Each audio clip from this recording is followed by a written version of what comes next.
Welcome to NACTV Reads the News. My name is Lane Englund, and I'm one of many volunteers that help create programming for our station.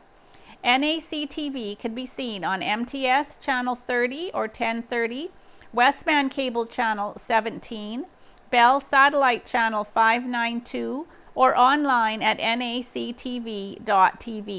These programs are made possible by our volunteers, staff, advertisers, as well as donations made by you, the viewers. If you are enjoying your NACTV experience, please consider supporting us by either donation or volunteering.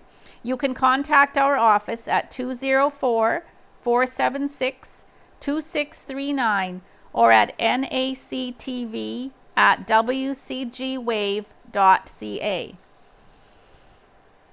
The Neepawa Banner and Press, Friday, February 28th.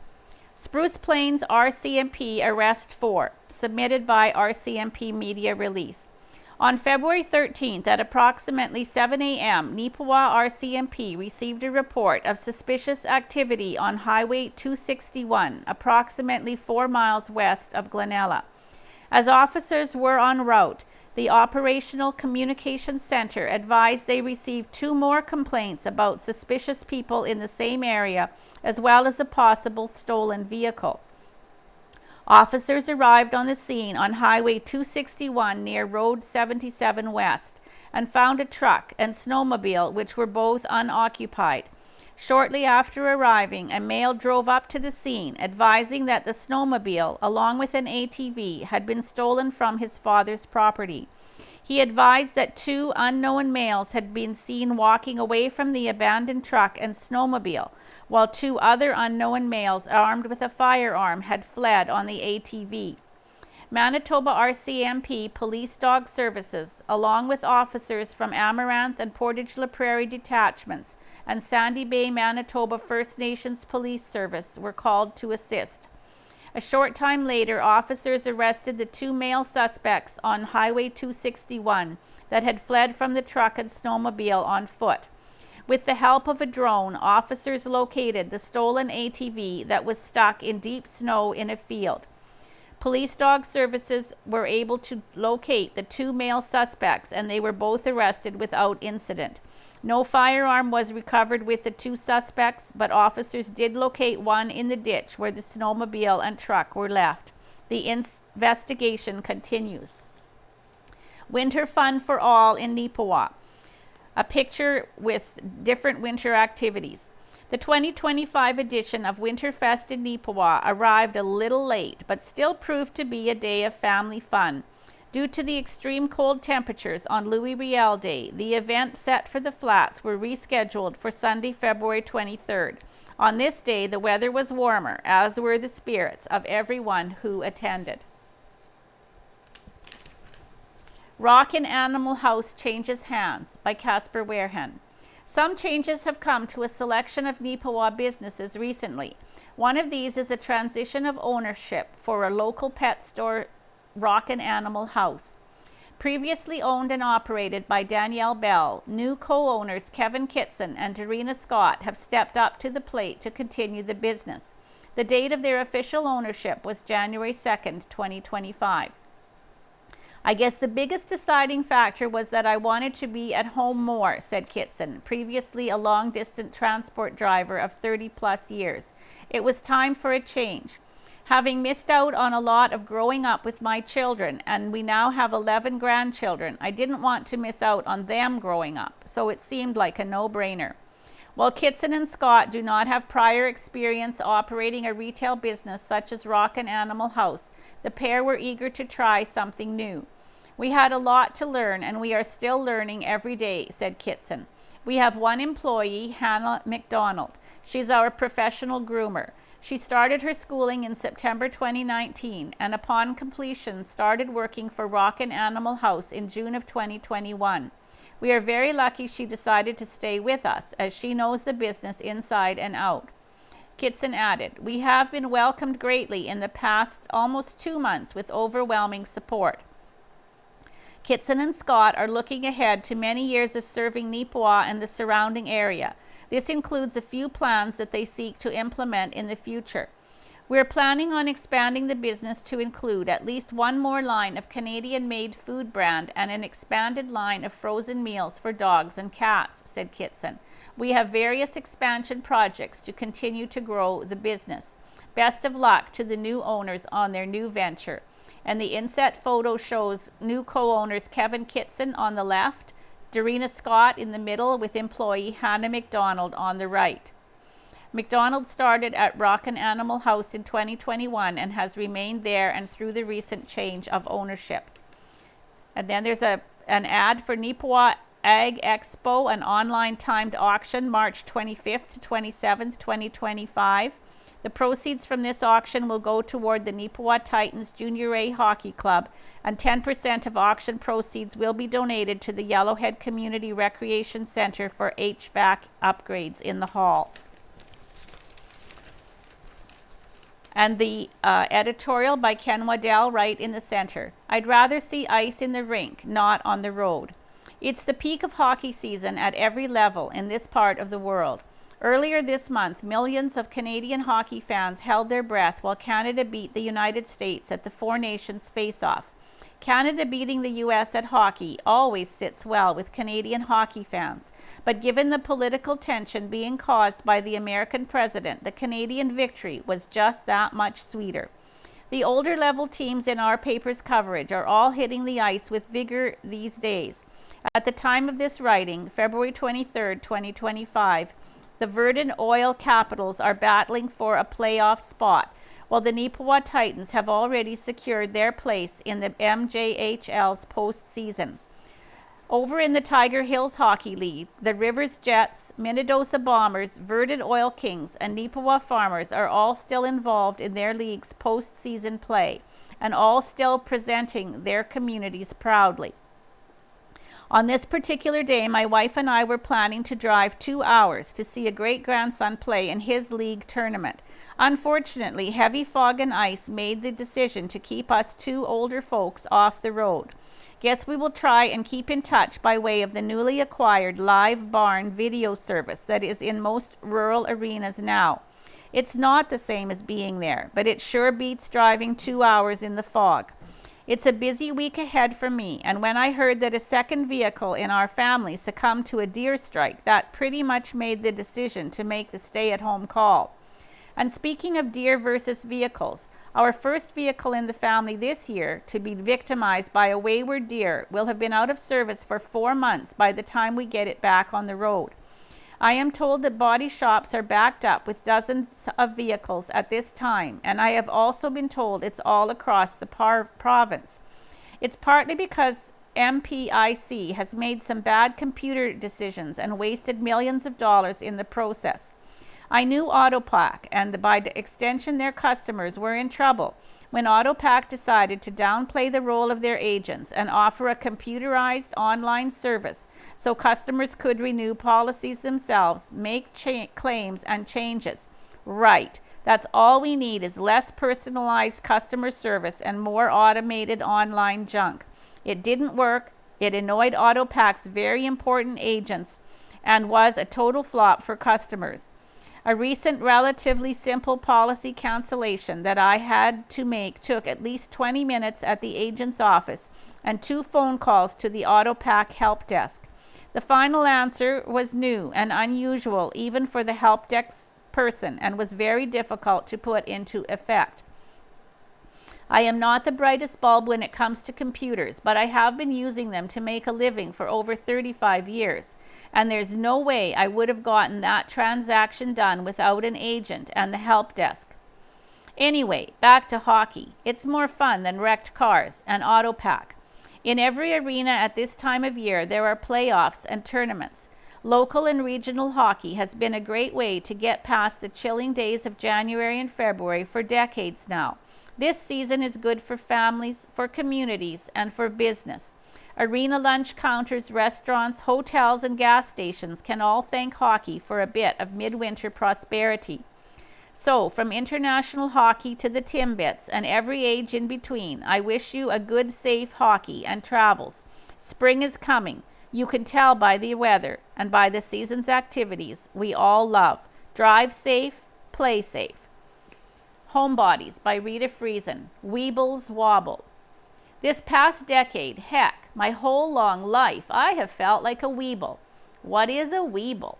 For my generation, and I concede that in today's world, the world may have an entirely different connotation. A weeble is a child's toy person that had a weighted bottom.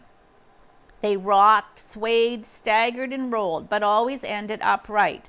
The other comparison would be a toy my children played with, an inflated clown with a weighted bottom, which could be punched and whacked, and after ducking and weaving, returned to the upright position. Ours was known as boppo.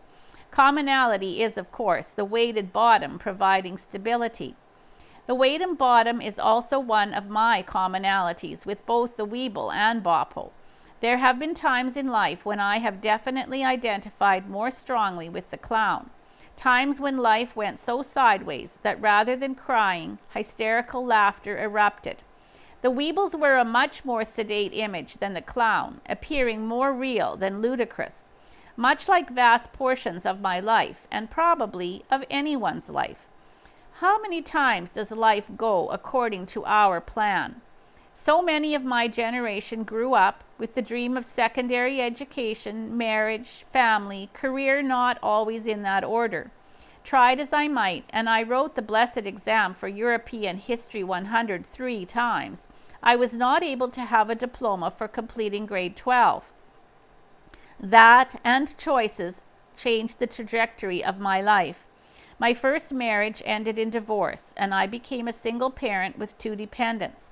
I was in no way aware of abusive or alcoholism until it became a part of my life. I choose to live in safety, first in my family, my faith family, and my community, to be an official single parent. A heck of a lot of bobbing and weaving, all boppo. Second marriage, combined households, 4 children, aged 6 to 13. No real courting time, simply married with children. Thankfully, my husband, not only older than I, was wiser than I. Negotiating those years, we were a family of weebles. How do you adjust to have siblings you don't even know, changing your place in a family unit, using the terms mom and dad for strangers? Yep, I recognize there was a whole lot of swaying, staggering, and bobbling for all of us. I keep thinking that life must get easier, and there are smooth places. Delightful, lengthy, even paths I wander. However, the challenges simply change. Years ago, the sciatic nerve on my right side was damaged by a misplaced medical injection. Part of my daily routine includes a particular set of exercises to allow me continued, easy, pain-free use of my leg. That's a weeble I live with. Now I am, like many others, waiting for an appointment to have the progress of my cataracts. More swaying, not dangerously, just a bit off balance. All things considered, for an older person, I'm in wonderful condition with a fabulous support system. The weight that keeps me grounded, keeps me upright and ready for the next assault, is always my faith in a loving God. That's grounded. Faithfully Yours by Neil Stroshine, on faith and trust. This has been an amazing month. Our Prime Minister announced his intention to resign. Several high-profile members of the governing party are running to replace him, and suddenly, some might say miraculously, they all seem prepared to either cancel or significantly modify Canada's tax on carbon. While most Canadians are encouraged to hear that, we are also wondering what will replace it. One of the most valuable lessons life teaches us is that promises are easy to make, but can be hard to keep. That is true of politicians, of business people, of community leaders, and of ordinary people like you and me. None of us will ever find keeping our promises to be as easy as making them. That's life. 600 years before Jesus' time on earth, a prophet named Jeremiah wrote these words: "Cursed are those who trust in mere mortals and make mere flesh their strength, whose hearts turn away from the Lord. Blessed are those who trust in the Lord, whose trust is the Lord." Jeremiah 17:5 and 7. Dr. Howard Hendricks, a late professor emeritus of education at Dallas Theological Seminary, tells of a student who approached him after class and posed what he called one of the most insightful questions he had ever been asked. "Prof," the student said, "have you ever known of any person in all of church history, a person who was mightily used by God to touch and change the lives of many, who did not have glaring personal weaknesses?" Hendricks thought for a while and then said, "No, I don't. In my lifetime, I have met many brilliant people. Some are well educated with multiple postgraduate degrees. Some are self-taught. Their knowledge comes from years of reading, personal research, career-specific seminars, and on-the-job training. Their talent, creativity, and expertise in their chosen field is second to none. But the highly educated and the self-taught share one thing in common with the rest of us. We don't know everything. We can't do everything, and we aren't always right. The only one who possesses those qualities is Almighty God. Our weaknesses should never be seen as signs of God's displeasure with us. He made us weak to teach us the importance of recognizing strengths in others and working together with them to achieve things we could never achieve alone. And by honestly acknowledging our own weaknesses, we will not be so quick to criticize the weaknesses we see in others. We will ask ourselves how we would feel if we were in their position and people said the same things about us. In a few weeks, we will know who has been chosen as our next Prime Minister. This coming October, or maybe sooner, Canadians will vote in a general election and decide which political party will form our next government, pick our next Prime Minister, and lead our country for the next 4 years. I am trusting Canadians to choose a party and Prime Minister who will set political ideologies aside and act in the best interests of every citizen, not just those who voted for them on Election Day. But if Canadians choose a party and a PM with whose policies I don't agree, I won't be joining those who will predict gloom, doom, and disaster for our country. I will trust our leaders to do what is best for us all. But my faith is in the God who has supplied all my needs for over 70 years and who I know won't ever let me down. The Gladstone Cattle Market Report by Tyler Slawinski. This weather is a little easier to take. Mind you, the cattle may be finding it a little hard to adjust so quickly. Warmer temperatures have cattle easing off the feed, but maybe putting on a few extra pounds and easier gains. As uncertainty may still be looming as politics threaten tariffs over the Canadian cattlemen, it wasn't all gloom and doom in the Tuesday, February 25th market. The market was much similar to last week for the most part. It was steady to stronger in spots and slightly lower in a few others.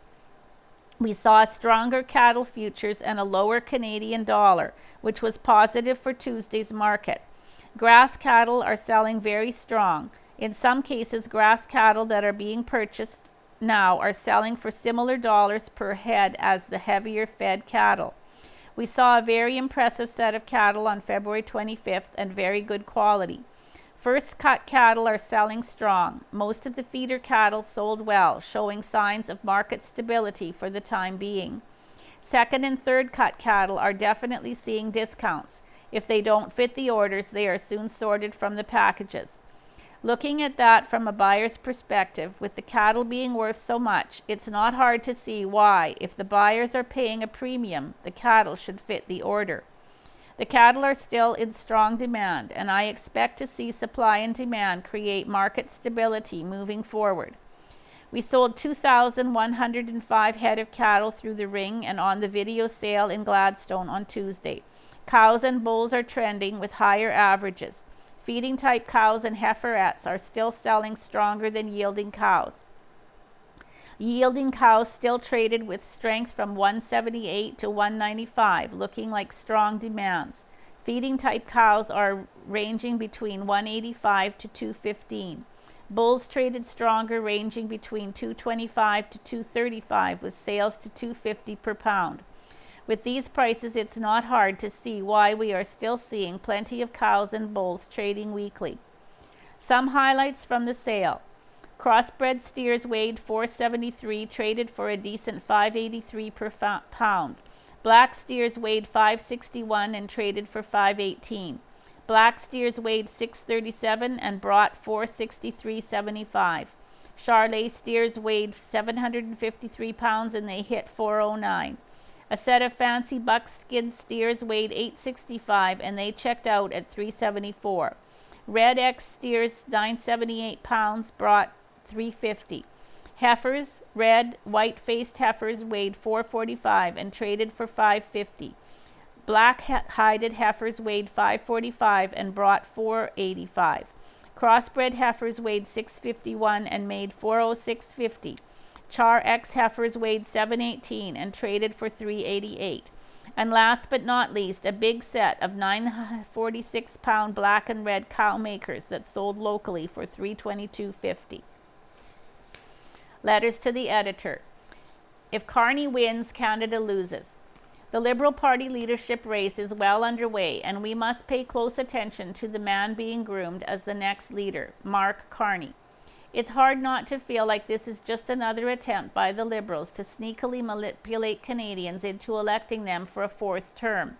And if Carney succeeds Trudeau, the damage we've already seen could pale in comparison to what's coming. Carney has been at the heart of the Liberal government's economic failures for nearly a decade. He's the one who advised Justin Trudeau on the disastrous policies that have nearly crippled our economy.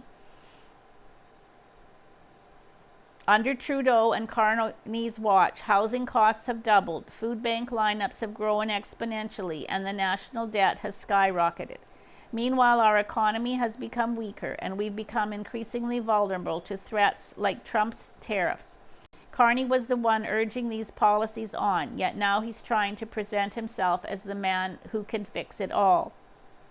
But Canadians need to be aware, Carney's solution is just more of the same.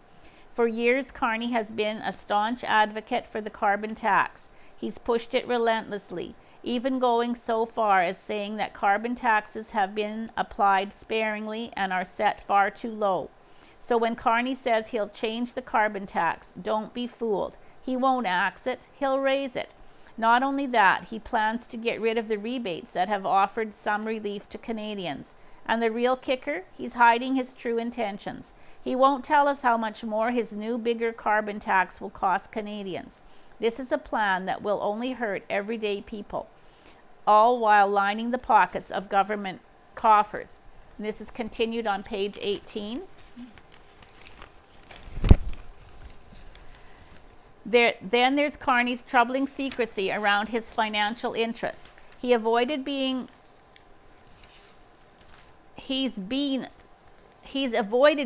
transparent about his ties to Brookfield, a company he led while also overseeing the decision to move its headquarters from Canada to New York City. Before he takes the reins of the country, Carney needs to come clean. Canadians deserve to know if he's using the office of the Prime Minister to further enrich himself. He must reveal the full scope of his financial interests, including his compensation from Brookfield and his current role in the firm. If he's going to ask us to trust him, he has to earn that trust by being honest. But perhaps the most concerning thing about Carney is his willingness to play both sides. He says one thing in English and something entirely different in French. When he was asked about pipelines, Carney told English-speaking Canadians that he would use federal emergency powers to build them. When asked the same question in French, he promised never to build a pipeline against Quebec's will. This is the kind of sneaky doublespeak we cannot afford in our leaders. We need someone who will make decisions based on what's best for all of Canada, not pander to one group over another. Carney has also shown his true colors when it comes to fiscal responsibility. Last week, he introduced a troubling accounting trick to hide billions of dollars in new Liberal spending. Instead of being transparent about government debt, he wants to put it on 2 different credit cards to make it look like there's less spending. It's a deceptive plan that only benefits the government, while Canadians are left paying the price through higher taxes and inflation.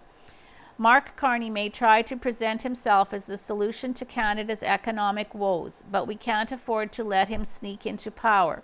He's been part of the problem for years, and his plans for the future will only hurt Canadians more.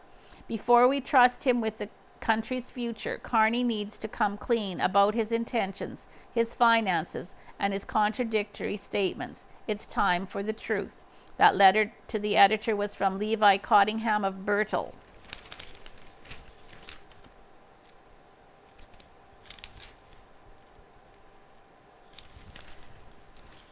Out of Helen's kitchen. Quilting. My mother would cut up old clothing or used scraps from her clothes making to make quilts. Her quilts were about keeping her family warm in prairie winters. That was the case for many women. The immigration from Europe to North America brought many ethnic patterns, designs, and techniques that were used for quilts. Some examples are the Irish chain pattern from the Irish immigrants, the Dresden plate from Germany, and the Lemoyne star, which originated in France. Quilts tell stories through patterns. The inspirations for quilt patterns are innumerable. Some notable and popular ones are the log cabin pattern, named for the way this quilt in a log cabin is put together. The small central square represents the heart of the home. In the USA before the Civil War, quilts were said to be used as signals in the Underground Railroad, with specific quilt patterns conveying messages to escaping slaves. An example was the flying geese pattern, meant to tell the escapees to follow the geese north to Canada. During the last quarter of the 19th century, crazy quilts were made by sewing together various scraps of fabric together, often silk, satin, and velvet, without any kind of pattern. Often a piece from a wedding veil or a piece from a beloved family member's clothes or other sentimental items were used in the quilt. The elaborate embroidery stitches were the crowning touch of showmanship. From mid to late 1800s, the double wedding ring pattern was a popular choice for quilters who made it for newly married couples. It featured interlocking rings that symbolized love and marriage. The design's popularity took off again during the Depression era, as it could be created using leftover scraps of fabric, thus affording a gift to the newlyweds. During those years when money was scarce, many goods came in cloth bags. The manufacturers began putting pretty designs on their flour, sugar, and livestock feed bags. These bags were then used for clothes and quilting. Quilt patterns that could utilize scraps of fabric were particularly popular, as they helped stretch every penny. The postage stamp pattern was so named because many quilters used pieces of fabric as small as a postage stamp to make this quilt. A woman's life in the 19th and early to mid-20th century was hard work, and at times there were few occasions for social outlets. Quilting bees provided opportunities for shared work and companionship. It gave women a chance to exchange stories, pass down quilting skills, recipes, home remedies, fabric scraps, and lasting friendships. Friendship quilts were made by women of a community or church parish as a gift for a friend moving to a new home far away. Each person made a block and signed it. Then it was made into a quilt by the group. They had special meaning, as they could look at the quilt and remember friends and family left behind.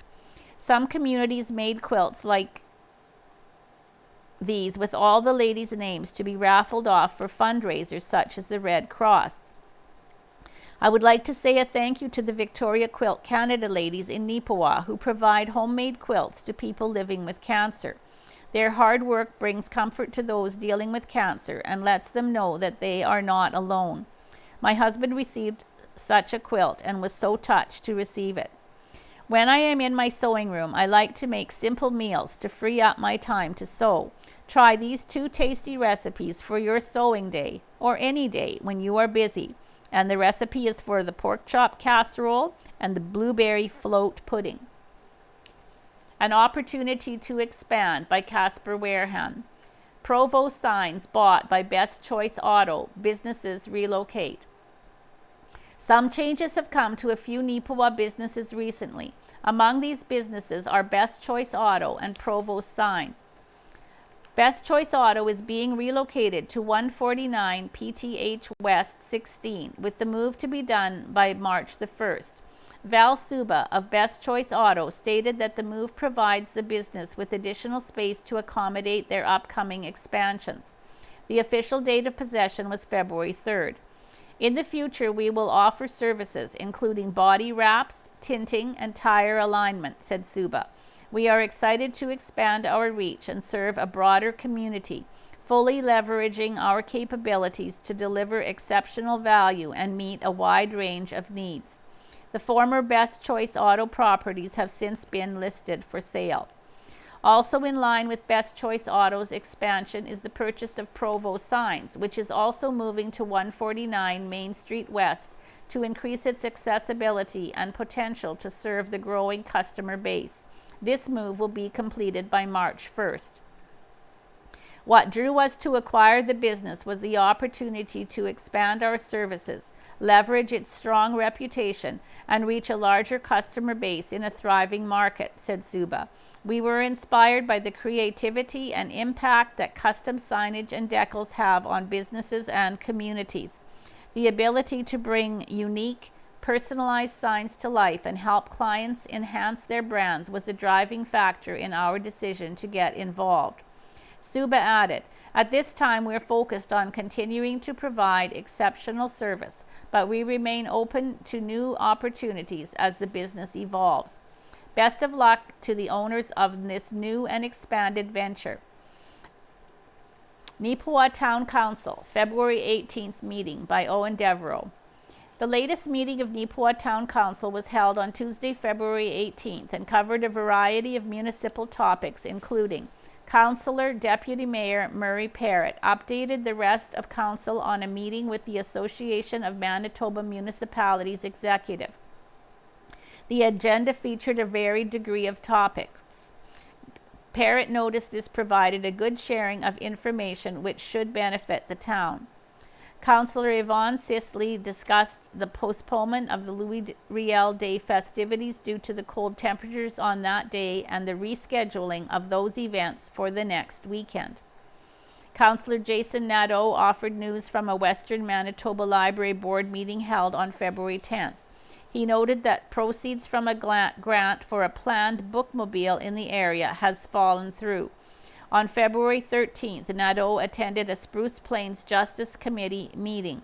Some new positions have opened up on that board, and the annual general meeting is scheduled for April.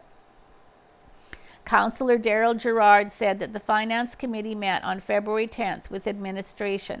A review of municipal spending is underway as requests from various departments are being submitted.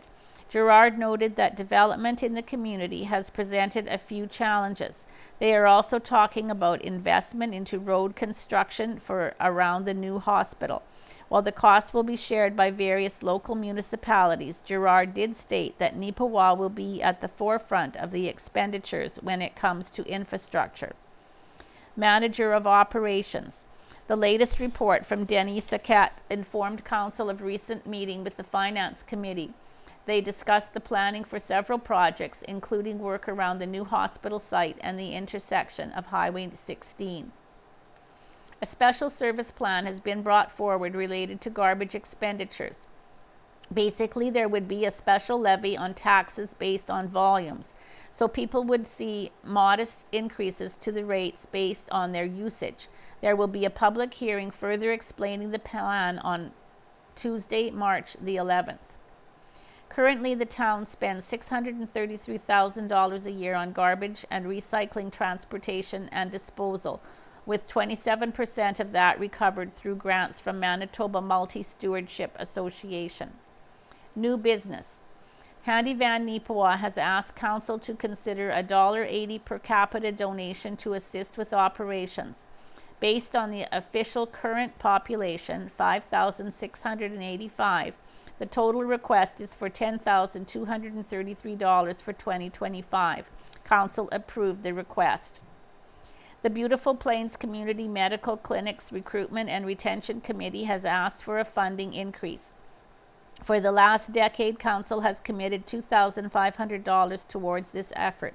The requested increase is for $2 per capita donation, which would come out to $11,370, once again based on population.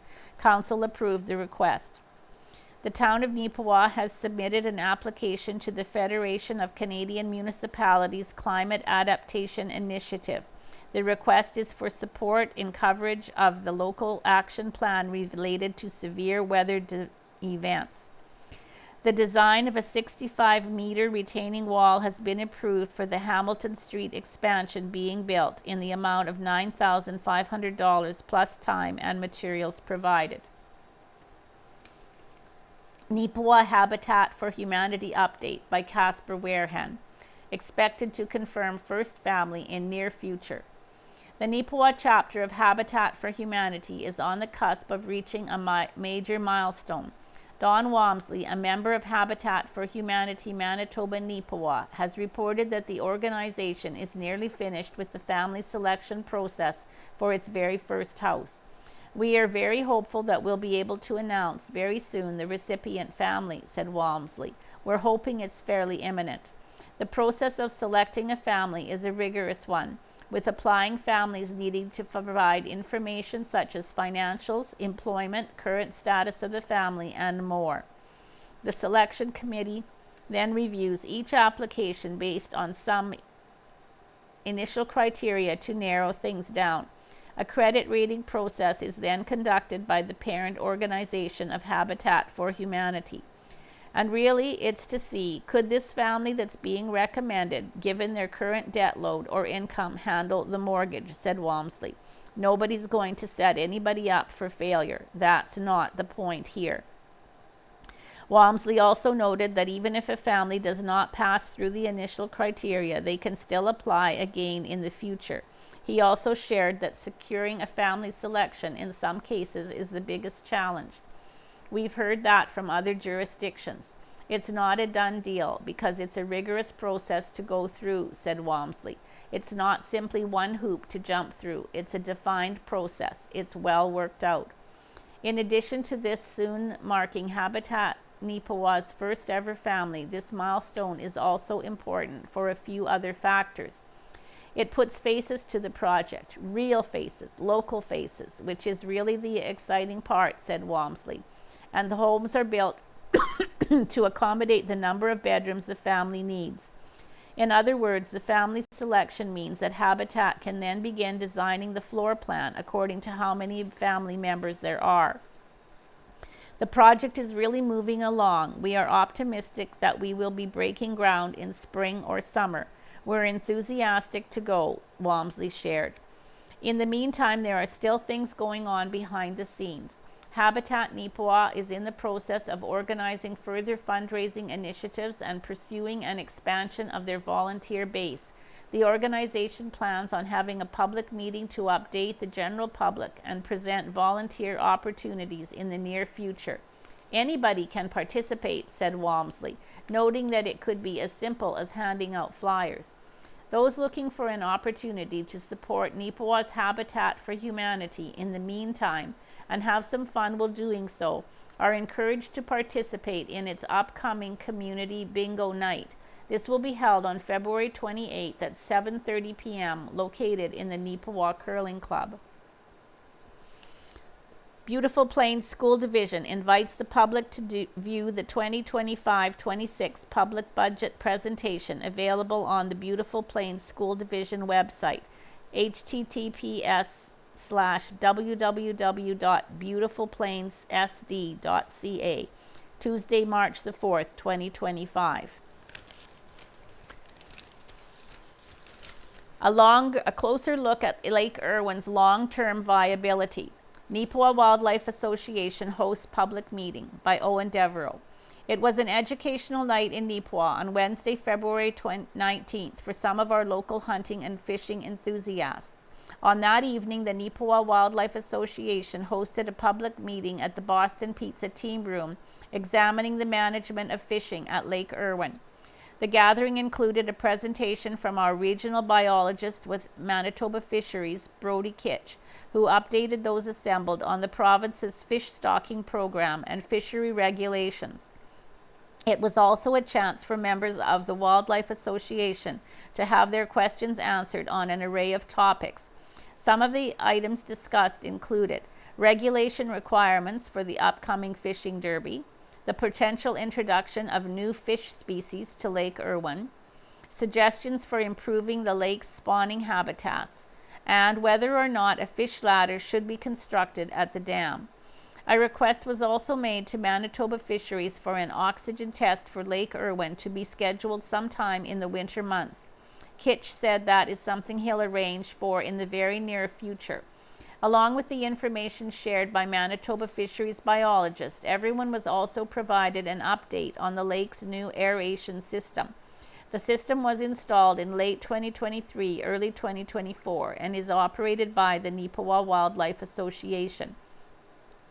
During the meeting, it was said that the new system has made a noticeable improvement to the water's clarity. It was anecdotally shared that fishermen using underwater cameras have been able to see a lot better than in previous years.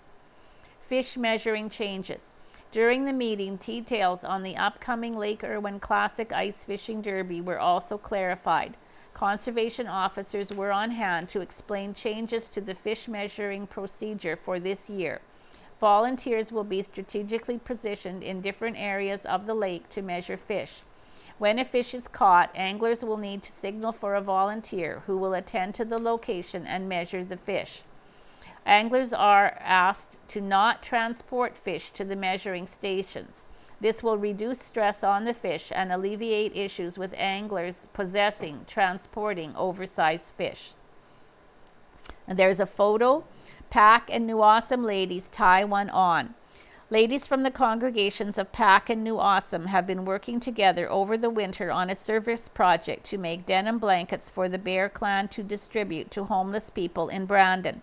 Over the course of 3 work bees, the ladies finished 6 denim quilts backed with fleece. We would like to thank Giant Tiger for their generous donation of fleece throws and winter coats. For the Whole World to See by Owen Devereaux. Frozen Fire Studios releases an array of local programming online. Frozen Fire Studios in Neepawa has broadened the reach of some of its most positive programming. Earlier this year, our local music and recording studio launched Chat Away Live on Facebook Live. Originally started during the peak isolation period of COVID-19, Chat Away Live brings together people from across the globe to socialize and discuss a range of topics. The conversations can range from daily activities, family, and music to much deeper subjects such as mental health, trauma, and addiction. Ultimately, it was created to be a supportive and safe place for everyone that needs a break from the negativity. Jeff Descender of Frozen Fire Studios said the program originally began several years ago on TikTok, but they chose to shift it over to Facebook for a number of reasons. We shifted Chat Away Live over to Facebook Live due to the concerns with TikTok in various parts of the world. The complications for the platform in the American sector was a portion of that decision, noted Descender. As well, we ultimately decided to move it to Facebook Live due to a lot of the initiatives and nonprofits that we work with wanted to be able to sit in on some of the live streams, but didn't have the ability on that platform. This way it can be shared and engaged by a wider demographic on a platform with many more years under its belt. Beyond the mask, behind the music. Chat Away Live is not the only local endeavor to expand globally for Frozen Fire. A television program known as Beyond the Mask, which ran for 2 seasons with WCG-TV in Brandon, has now been released on YouTube. Those episodes are in a similar vein to Chat Away Live, discussing matters pertaining to mental health, trauma, and addictions. Descender said they wanted each of these episodes to be able to anyone and everyone who was interested. This is continued on page 17. We decided to take it back to home grounds due to paywalls, service restrictions for some, which takes away from our purpose of doing the show. We didn't do it to make money or help anyone else profit from it either, even though we understand costs associated with design, production, and what it takes to go into making each episode. We do the show to showcase how many different individuals from all aspects of life have trials and tribulations in their lives, and that no one is ever alone in their struggles. But it's not all serious topics for Frozen Fire, as the business is first and foremost about music, most specifically local music. A project known as Behind the Music is highlighting local bands, industry professionals, and venues from all over Manitoba that goes in depth to discuss their inspirations and goals within the music industry and spotlight upcoming releases or concerts. All 3 projects from Frozen Fire Studios can be found online. Chataway Live is held weekly on the business's Facebook stream at FF Fire Studios, while Beyond the Mask and Behind the Music release new episodes monthly on YouTube. Anyone interested in learning more or being a guest on one of the programs can contact Frozen Fire Studios at outlook.com to learn more.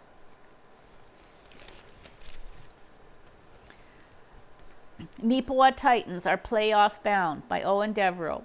For the 2nd straight year, the Neepawa Titans have secured a spot in the Manitoba Junior Hockey League's postseason.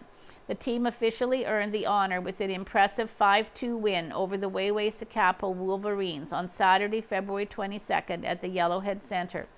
This win in regulation assured Neepawa at least 3rd place in the MJHL's West Division. Now, with 6 games left in the season, Neepawa hopes to surpass the Northern Manitoba Blizzard in the standings and secure themselves home ice advantage in their first-round series. Back to the game against Waiwasakapo. Neepawa took the lead early on, off of a great one-man effort from Logan Paquette. In the second, Neepawa took advantage of an extended power play, with Taylon Lewis and Caden Hardy scoring goals. For the third, the Wolverines clawed back with 2 consecutive goals before the Titans replied with 2 more of their own within the last 5 minutes of regulation. It was Carter McLeod and Cooper Kasprick who picked up these goals to seal the win. This result improved Neepawa's record to 26-19-2-3 on the season. Perhaps even more impressive than the win for Neepawa was the composure the entire team showed during the game after what some might describe as a shameful non-hockey incident which occurred early in the second period. Just 6 seconds into the period, Wolverines forward Xander Makus threw a pair of punches at the nearest Titans player. After the Titan was knocked down, Makus proceeded with 3 additional unguarded punches before officials were able to step in. Makus, who has played just 12 games this year for Waiwasakapo and contributed all of a single point in that span, was tossed from the game. These actions have also resulted in an indefinite league-wide suspension for Makus. This incident was likely in retaliation to a first-period penalty against Neepawa. Midway through the opening frame, Logan Paquette was assessed a game misconduct for head contact on a Waiway player. He served a 1-game suspension for the play. After the game, Titans center Caden Hegarty, who had a 3-point night, 1 goal, 2 assists, and was named the game's first star, discussed the second period incident. He said it would have been easy to just retaliate, but that the coaching staff was able to reel in that emotion. Seeing a couple of guys go down to honestly some dirty plays, you just want to get them back. But that's not the best way to win, and we got more important things to do than just beat up on Waiway. We needed to get a win and keep going this season. So the coaches talked to us about channeling that energy to put into the scoreboard, and I think we did, said Hegarty. As for the success achieved by the team these last 2 years, Hegarty said it's something all the players are glad to be a part of. The group we had last year was a good group, and obviously making the playoffs was great, but now we want to achieve a bit more. We want to keep that going this year and not just making the playoff. We want to win something. Neepawa followed up on Tuesday, February 25th with an impressive 7-1 win over the Winnipeg Freeze. Team captain Cooper Kasprick, who was playing his 150th game in the MJHL with the Titans, scored a hat trick in the victory. He was also named the game's first star. And there's a picture. Neepawa Titans celebrate a goal, a win, and a place in the MJHL playoffs during their 5-2 win over the Waiwasakapo Wolverines on Saturday, February 22nd. It's win or go home time for the Neepawa farmers by Owen Devereaux. The Neepawa farmers are on the brink of elimination in the Tiger Hills Hockey League playoffs after dropping a pair of games to the Killarney Shamrocks. The first defeat was a 7-1 result at the Shamrock Centre in Killarney on Friday, February 22nd. Shane Byram scored the lone goal for Neepawa, with Ethan Winters and Dylan Birch assisting on the play. Killarney, meanwhile, was led by 5-point performances from Ty Enns, 3 goals, 2 assists, and Colton Miller, 1 goal, 4 assists.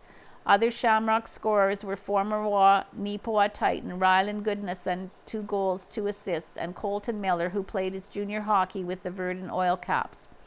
The next game was on February 23rd at the Yellowhead Centre. Unfortunately, the change in venue did not change the end result, with Killarney winning 7-2. Goodnesson, 2 goals, 1 assist, and Enns, 1 goal, 2 assists, once again contributed multi-point efforts, while Jesse Bernard chipped in a pair of goals. Miles Willerton and Garrett Rempel scored for Neepawa. Game 3 in this best-of-5 series will be played February 28th in Cartwright. The East Division series between the Minnedosa Bombers and Rivers Jets could go the distance, as the teams have split the first 2 games. Rivers dominated in Game 1, winning 5-0. Former MJHLer Dylan Thiessen scored twice for the Jets, while Josh Elms, who spent 5 seasons in the ECHL, also had a 2-point performance. Jobin Smith also scored twice for Rivers. Game 2 was much closer and ended in a more positive way for Minnedosa, as they won in overtime 2-1. Wes Lewis, a 17th season veteran whose time with the Bombers stretches back to their North Central League days, scored both goals. Matt Saylor, another mainstay of Minnedosa hockey 2009 to the present, assisted on each goal as well. If these two ever decide to hang up the sweaters and call it a career, the locals should perhaps consider putting those numbers up in the rafters for what they have done all these years representing their community. Back to the series. Game 3 will be in Rivers on February 28th, and Game 4 returns to Minnedosa for March 1st. Both those games have 7:30 p.m. start times. Game 5, if needed, will be on March the 2nd in Rivers and has an opening face-off set for 8 p.m. Meanwhile, in the West Division semifinals, the Verdun Oil Kings swept the Melita Bisons 3-0, and the Hartney Blues lead the Boissevain Border Kings 2-0. NACI Tigers dominate Major Pratt Trojans by Owen Devereaux. The Manitoba Tigers simply steamrolled over the Major Pratt Trojans recently in the Westman High School hockey action, winning 9-1. The Tigers outshot Major Pratt 58-18 over the course of the game, which was played at the Yellowhead Centre on Wednesday, February 19th. Cohen Kobaki collected 6 points on the night with a goal and 5 assists, while Ian Foster and Wyatt Negevin each contributed a pair of goals and an assist. Kellen Hawken, 1 goal, 1 assist. Carter Cruikshanks, 1 goal, 1 assist. James North and Chase Peslowski also scored. Goaltender Jace Arrows picked up the win for Neepawa. Neepawa returned to the ice on Sunday, February 23rd against the league's best club, the undefeated 32-0 Vincent Massey Vikings. Unfortunately for us, the Vikings remained perfect on the year, defeating the Tigers 8-2. Neepawa put forth a solid effort, but just could not keep the pace up over the course of 60 minutes. Luke Nicholson and Wyatt Negevin scored for the Tigers. These recent results put Neepawa's record on the year at 28-3, with just 1 regular season game remaining on the schedule versus the RGG Raiders on Wednesday, February 26th. The results for that contest were finalized just after the banner and press publication deadline. Those details from the final game, as well as the playoff schedule, will appear in the next edition of the Neepawa Banner and Press. Neepawa Golf Country Club holds AGM by Owen Devereaux. 2024 was pretty much par for the course for the Neepawa Golf Country Club. The club held its annual general meeting at the Neepawa Curling Club on Tuesday, February 18th, to inform members of what was accomplished and what they're setting out to do in 2025. Board President Warren McLeod noted that, for the most part, the club very much moved in the right direction last year. He said the completion of several major upgrades, both at the clubhouse and out on the course over the last several years, have them in a solid position for the future. He added the installation of the new irrigation system, in particular, is a huge project they're happy to have completed. After McLeod's opening statement, he passed the meeting on to Craig Johnston, who went over the financial statements for the year. The total revenue for 2024 was $616,563, which was $10,205 less than the previous year. That decrease can be explained away, however, as the Neepawa Golf had received a one-time grant in 2023 of $10,000 to improved accessibility at the country club. As for the largest increases to revenue last year, that came from cart rentals at $19,001 year over year, followed closely by membership, $17,443. Expenses, meanwhile, rose year over year, going from $602,012 to $612,137. Those combined results meant that NGCC was a net positive for the year of $4,426. One special bit of revenue. There is one other item, however, that has had a major impact upon NGCC's financial statements in 2024. The club made $165,000 in income from its golf cart lease recovery. In layman's terms, that is referring to the sale of Neepawa Golf's old carts. While that extra $165,000 does technically make net income for the year $169,426, it is being used to subsidize the previous purchase of 35 new Easy Go golf carts. General Manager and CPGA head golf professional Landon Cameron spoke next, reporting that there were 274 full members of the club in 2024. As well, participation in the Sandy Bay Associate membership was also up slightly with 685 rounds played. Green fees were down last year, but that was due to a tough spring. The weather not being great early in the season, combined with the installation of the new irrigation system, were contributing factors. Tournaments, both external and internal, hosted by NGCC, were very well supported. Cameron added that they were looking to keep the majority of the same tournaments going for next golf season and possibly looking into adding some new ones. He also informed members that Neepawa have been approached by Golf Manitoba about hosting the 2026 Senior Men's Provincial Championship. This year's event, along with the Women's Senior, is being held at Glendale Golf in Winnipeg in mid-August. Neepawa is also scheduled to host the Classic Prairie Junior Championship in 2026. One other particular highlight that Cameron spotlighted was the increased interest in the Ladies' Night Golf Initiative. One of the brightest spots I found in 2024 was our Ladies' Night. It was a new addition to the mix. Joanne Freeman, Candace Newton, Britton Nugent, and Carla Hakowich took over the planning of the nightly games this season and helped promote the Wednesday night. Our numbers of new golfers increased dramatically. They did a fantastic job of rejuvenating our Wednesday night ladies program. There's lots of new ladies coming out Wednesday nights, which makes the future of our club stronger, stated Cameron. The local junior program has also strengthened its number. As Cameron said, every year has more kids playing, which is better for everyone moving forward. Mark Kirkowich said 2024 was a pretty good year overall, with the irrigation project being a big part of that. It's a huge improvement and it makes my life easier. It makes everyone's life a lot easier. So it's gone well. There are just a few tweaks to kind of get it tied up and running at 100% for this year. But at 90%, it's a lot better than what we used to have. Kirkowich also shared that the cottonwoods located just behind the number 10 green must come down. Meanwhile, the number 6 green has been getting worse off over the last few years with failed drainage and sinking. A reconstruction began last fall, with the improvements planned to continue in the spring. Weather permitting, it should be completely renovated with better drainage in place by mid-July. New projects coming up this year include reseeding the blue tee at number 15 and a resod of the ladies' tee on number 9. Obituaries for Jean Morley, Hans Anderson, and Helen Muirhead this week in the Neepawa banner.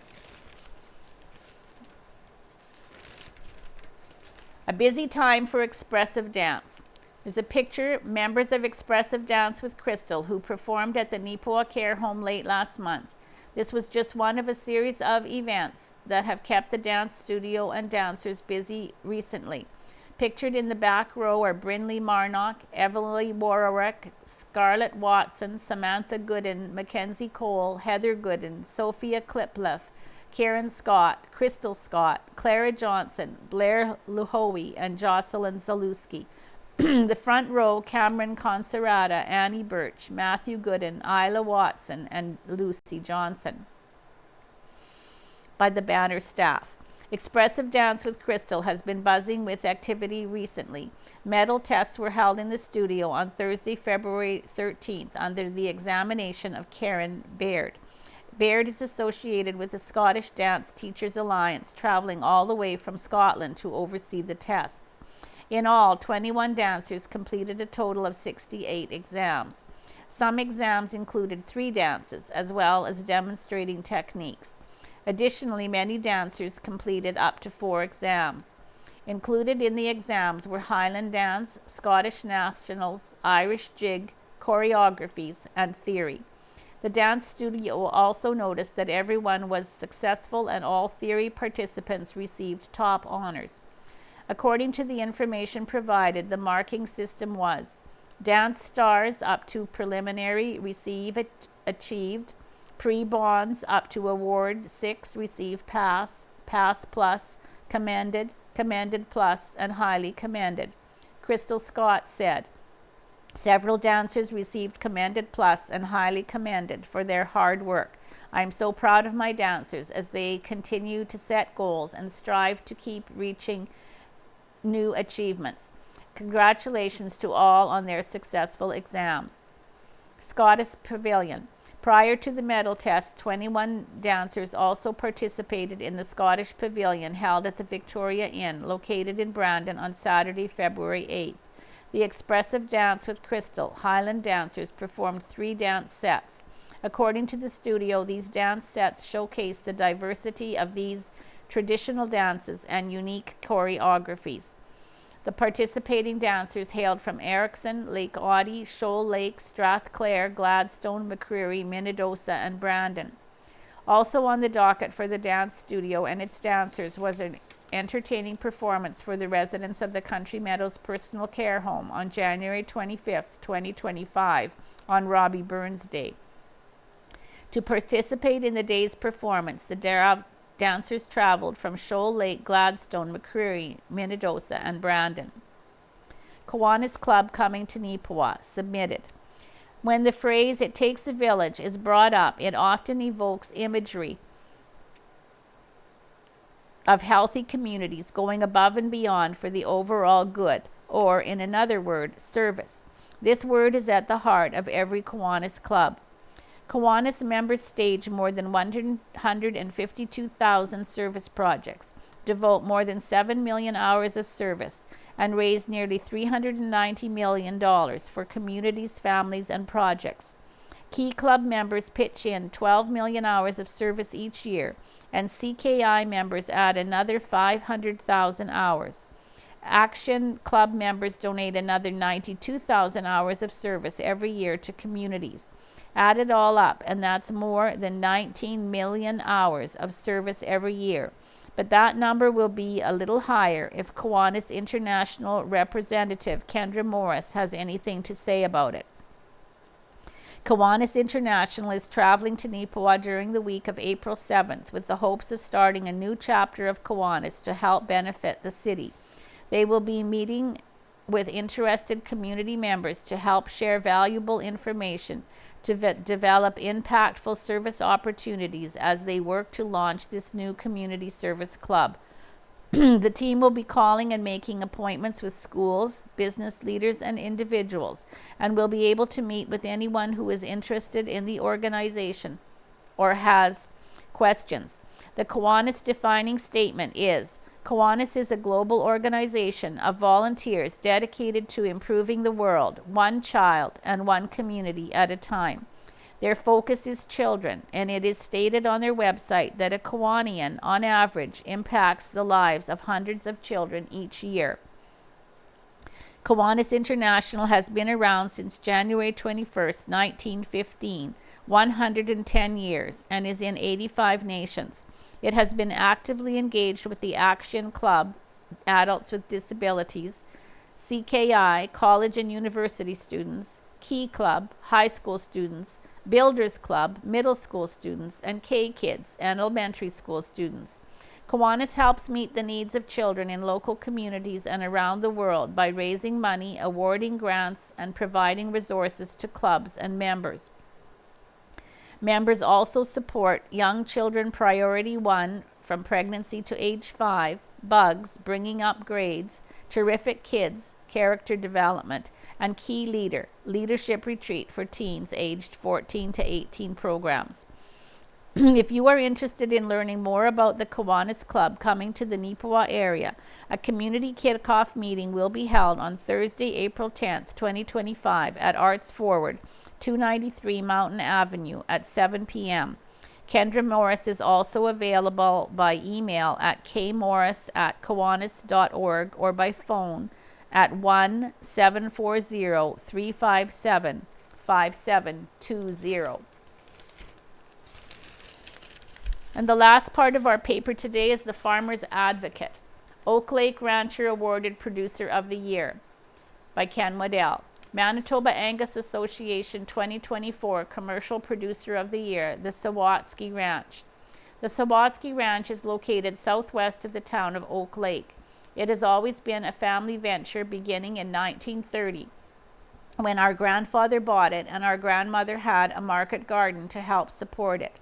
Jake and Rosie Sawatsky took over the operation in 1950, and their 7 children all participated in agricultural activities.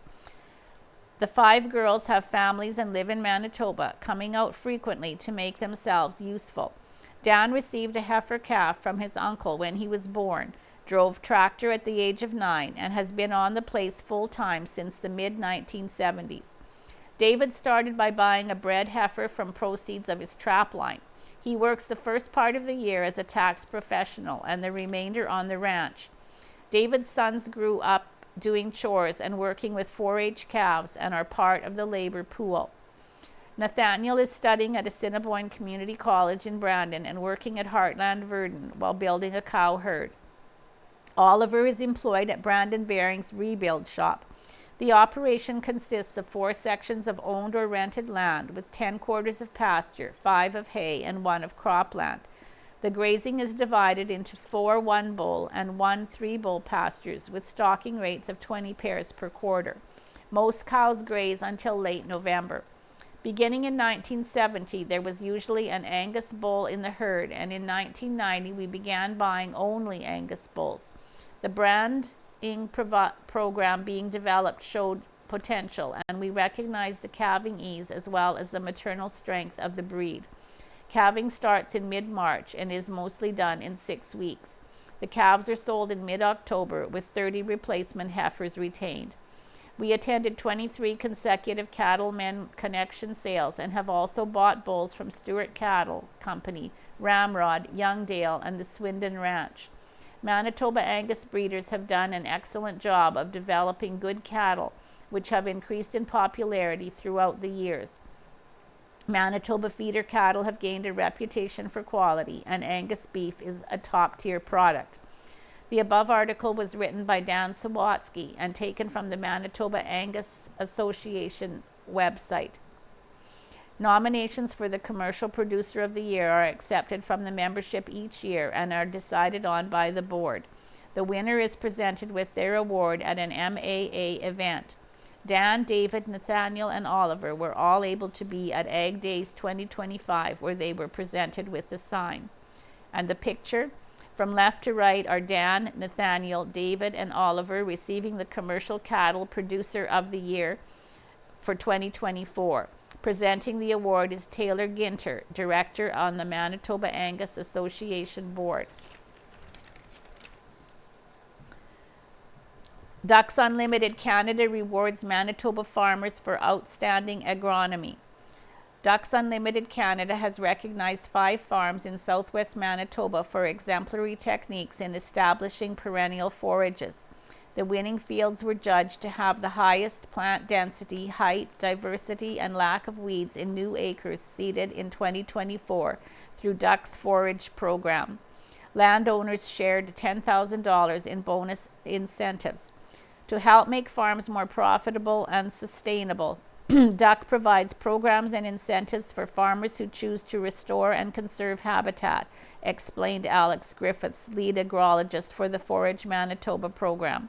We are thrilled to celebrate the achievements of these top producers who increased biodiversity on their land by converting cropland to grass. In 2024, landowners in Duck's Forage program seeded 5,200 acres in southwest Manitoba and received over $750,000 in incentive payments. Among the 47 farms which participated, these 5 were deemed to have the best establishments: Bridgman Land and Livestock, Rapid City; Bill and Nina Cowan, Hartney, Manitoba; Eckford Ranch, Rossburn; Blaine, Hillary, and Van Dam family, Balder, Manitoba; Greg and Pam Wesley, Carroll, Manitoba. We truly live in pothole country, said Blaine Van Dam, who operates a mixed grain and cattle farm with his family. For us, there's a ridge that's always disappointing with grain farming, so that's what we wanted to get rid of. We did seed at a heavy rate, which I think really does give you a better stand. I watched the duck video on seeding tips and used all the varieties recommended, so there's lots of different species, and it turned out really well. We appreciate all the help we get from Duck. And there's a submitted photo of unlabeled.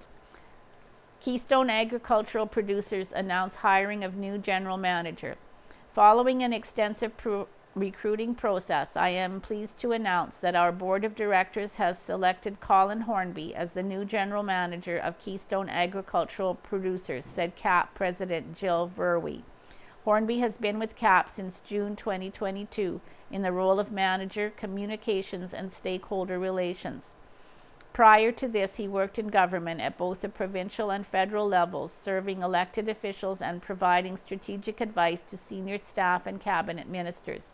He also had a previous career working in human resource management. Hornby is a graduate of the University of Manitoba, where he achieved a Bachelor of Arts degree, as well as RRC Polytech, where he received a certificate in human resource management.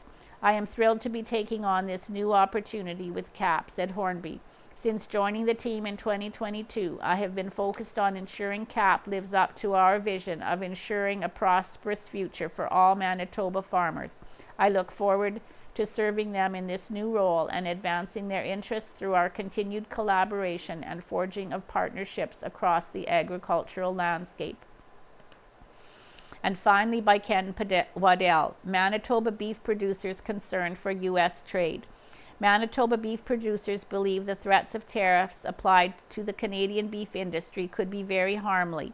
MBP General Manager Carson Cowan said in an interview with the Farmers Advocate, tariffs would harm the integration of the Canadian and United States beef industry. They would increase prices on both sides of the border and be detrimental to producers and consumers. Carson said, feedback from U.S. producers indicates they know the importance of the integration. Beef is produced, processed, and consumed in both countries. Canada exports 50% of live cattle and processed beef, and 75% of the exports go to the U.S. Canadian exports amounted to about $6 billion in 2024.